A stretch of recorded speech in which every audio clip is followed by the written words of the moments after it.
মুখ্যমন্ত্রী দেওয়া হুঁশিয়ারির পরেও থামছে না সরকারি জায়গায় অবৈধ নির্মাণ। ধূপগুড়িতে জলপাইগুড়ি জেলা পরিষদের সরকারি জায়গায় নিয়ম বহির্ভূতভাবে ধূপগুড়ি থেকে ফালাকাটাগামী 31 নম্বর জাতীয় সড়কের পাশে মোয়ার থানা এলাকায় টিনের বেড়া দিয়ে ঘিরে লোকচক্ষুর আড়াল করে তৈরি হচ্ছে কংক্রিটের পিলার দিয়ে দোকানঘর। পাশেই লাগানো রয়েছে সরকারি জমি সাইনবোর্ড, তার ঠিক পাশেই তৈরি হচ্ছে এই নিয়ম বহির্ভূতভাবে নির্মাণ। সরকারি জেলা পরিষদের জায়গার উপরে চলছে এই নির্মাণ। ঘটনায় চাঞ্চল্য ছড়িয়েছে গোটা এলাকায়। স্বাভাবিকভাবেই প্রশ্ন হচ্ছে প্রশাসনিক আধিকারিকদের ভূমিকা নিয়ে। ইতিমধ্যেই ধূপগুড়ি জেলা পরিষদের ডাকবাংলো পরিদর্শনে এসে সরকারি জায়গা দখলের কথা জানতে পেরে সেই জায়গা পরিদর্শন করেছেন জলপাইগুড়ি জেলা পরিষদের সহকারী সভাধিপতি সীমা চৌধুরী, জেলা পরিষদের সদস্য মমতা বৈদ্য সরকার।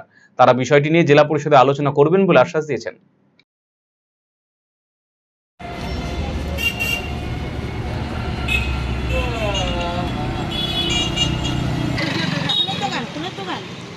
বলতে পারলাম না।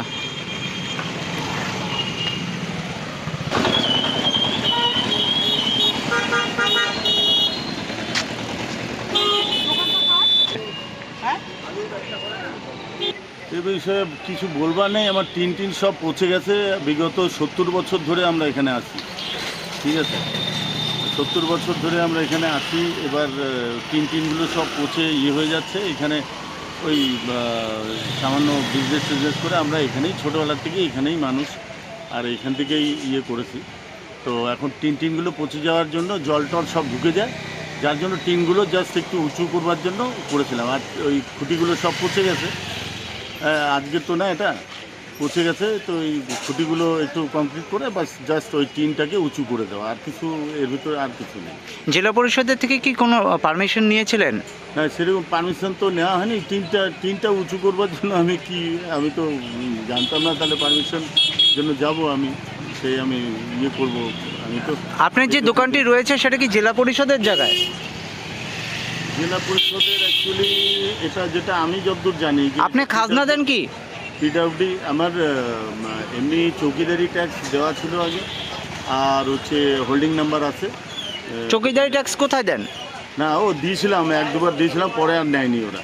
আচ্ছা, পরে নেয়নি। আর আপনার ওই আছে আমার বৈধ কাগজ রয়েছে আপনার কাছে? হ্যাঁ, হোল্ডিং নাম্বার তো ওখানেই লাগানোই আছে। হোল্ডিং নাম্বার ছাড়া কোনো ডকুমেন্টস রয়েছে আপনার দোকানে? ওই ক্যাশ মেমোগুলো, ওই মেমোটা, চৌকিদারি ট্যাক্সের মেমোটা বোধহয় আছে। ওটা তো দেখবো। এমনি কোনো লাইসেন্স বা কোনো ডকুমেন্টস? এমনি লাইসেন্স তো বলতে ওই আলুর ব্যবসা যখন দোকানের লাইসেন্স আছে যে ঘরটা আপনার এতদিন ধরে ব্যবসা করে খাচ্ছেন? না।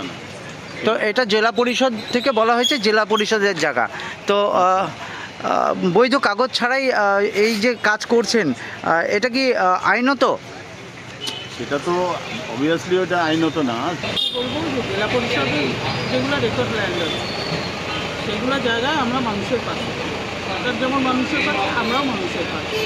আমরা দেখব যে তার পারমিশন আছে কি না আশপাশের দোকানদার এবং লোকজন বললে। এবং আমরা যেটা সরকারি কাজে এসেছিলাম, সরকার কারোর বিরোধিতা উন্নয়নের জন্য বাধা হয়ে দাঁড়াবে না। তারা যেটা আবদার রেখেছেন নিশ্চয়ই তাদের। আপনি যে পরিদর্শন করলেন কি দেখলেন? যেটা দেখেছি সেটা না, রাস্তার পাশে যে আড়াল করে ঘর করা হচ্ছে সেটা তো আপনি নিজেই দেখলেন।